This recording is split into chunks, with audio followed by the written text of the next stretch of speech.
ब्रजेश यादव जी। राधे राधे महाराज जी। महाराज जी, एक डर सा रहता है कि कहीं गुरु के प्रति कोई अपराध ना हो जाए। और बढ़िया बच्चा, अगर ये डर बना रहेगा तो अपराध किसी का नहीं बनेगा। अगर डर नहीं रहेगा तो अपराध बन जाएगा। अगर ये डर बना रहे ना कि यार भगवान देख रहा है, ये डर बना रहे कि गुरु देख रहा है, तो हमें लगता है जो डर गया वो अभय हो गया। इस मार्ग में अभय होए जो तुम्हें डराई, जो भगवान का डर, कानून का डर, शास्त्र का डर, गुरु का डर है, वो बच जाएगा। और जो इनका डर नहीं रखता वो तो भ्रष्ट हो ही जाएगा। डर जरूरी है, डर जरूरी है। आज डर ही तो खत्म होता जा रहा है, इसीलिए हम गिरते जा रहे हैं। अगर हमें डर हो कि भगवान देख रहा है, हमें डर हो कि गुरु संत की आज्ञा का उल्लंघन ना हो जाए, हमें डर हो कि कानून के विरुद्ध आचरण न बन जाए, तो हम बहुत अच्छे आदमी बन जाएं। डर हमें अच्छा आदमी बना देता है। और जहां इधर निडर हुआ तो फिर वो गिर जाता है। जिसे है कि हम झूठ नहीं बोलेंगे, बेईमानी नहीं करेंगे, कोई जाने या ना जाने, भगवान तो जान रहा है ना। भगवान का डर है, गुरु का डर है, संत का डर है, वो अच्छी बात है, वो अच्छी बात है। गुरु अपराध से बचने का क्या उपाय? गुरु कृपा। गुरु के अपराध से गुरु ही बचा सकता है, दूसरा नहीं, दूसरा नहीं कह सकता। यहाँ तक कि भगवान भी नहीं। कबीरा हरि के रूठते गुरु की शरणे जाए, और कहे कबीर गुरु रूठते हरि नहीं होत। भगवान भी सहायता नहीं करती यदि गुरु रूठ जाए। गुरु रूठ जाए तो सिर्फ गुरु ही क्षमा कर सकता है, दूसरा कोई, गुरु से बड़ा कोई है ही नहीं त्रिभुवन में। भगवान भी गुरु के अधीन है। तो इसलिए हमें लगता है कि भगवान ही गुरु हैं, पर गुरु रूप से भगवान अधीन। जिसको गुरु चाहे उसको भगवान की भक्ति प्रेम और भगवान प्रदान कर दे। गुरु महिमा है। इसलिए अगर गुरु से अपराध बन जाए तो गुरु के सामने ही विनय करनी चाहिए। वो कह दे जाओ क्षमा तो क्षमा। और विश्व में कहीं अपराध बना हो, गुरु क्षमा कर दे तो क्षमा हो जाए। गुरु अपराध का फल क्या होगा महाराज जी? अगर गुरु दुर्गति, बुद्धि भ्रष्ट हो जाना, नाना प्रकार के रोग आना, चिंता शोक में फंस जाना, भारी समस्याओं में फंस जाना। अपराध दुख प्रदान करता है ना, विपत्ति प्रदान करता है, संकट प्रदान करता है। महाराज जी, हमारी चित्तवृत्ति इधर उधर भागती रहती है। नाम जप करो, राधा राधा राधा राधा नाम जप करो। केशव। श्री हरिवंश महाराज। राधे राधे महाराज जी। महाराज जी, अगर सब कुछ कर्म से होता है तो ईश्वर की कृपा क्यों जरूरी है? और अगर सब कृपा से होता है तो कर्म का मूल्य क्या है? बच्चा, कर्म सीमा है। कर्म की एक सीमा है, कितना कर सकते हो, एक क्षमता है तुम्हारी। लेकिन कृपा असीम है।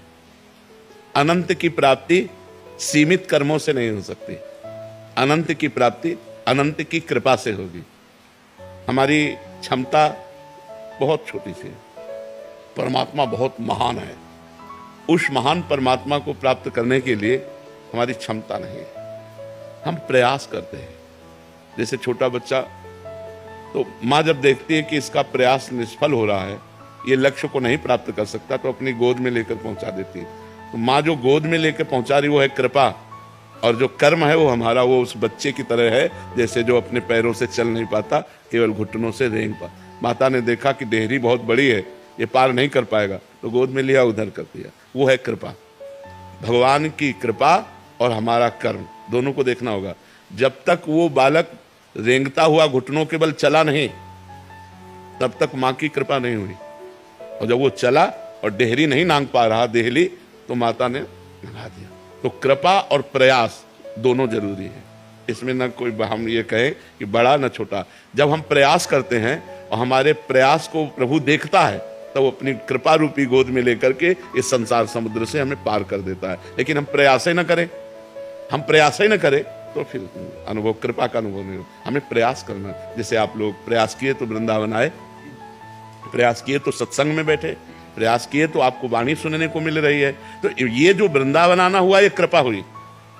प्रथम यथामति प्रणवो श्री वृंदावन अतिरम्य, श्री राधिका कृपा बिनु सबके मनन अगम्य। तुम्हारे मन में भी जो बात आई, चलो वृंदावन चलते हैं, ये श्री जी ने प्रेरित किया।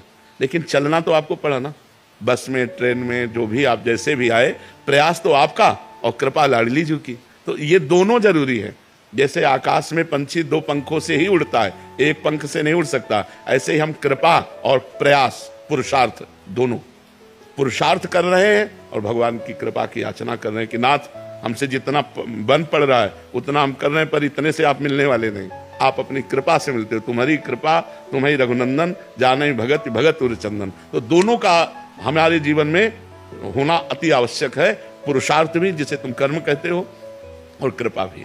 भगवान की कृपा और हमारा पुरुषार्थ, तो हम जिधर जाएंगे उधर हमारा मंगल होगा और विजयी होंगे। अगर हमारा केवल पुरुषार्थ ही रहा तो उसमें फिर प्रारब्ध काम करेगा, वो हमें फेल करेगा, हमें पास करेगा। और कृपा रही तो हम पास ही पास होंगे, फेल हो ही नहीं सकते। इसलिए हमें कृपा और पुरुषार्थ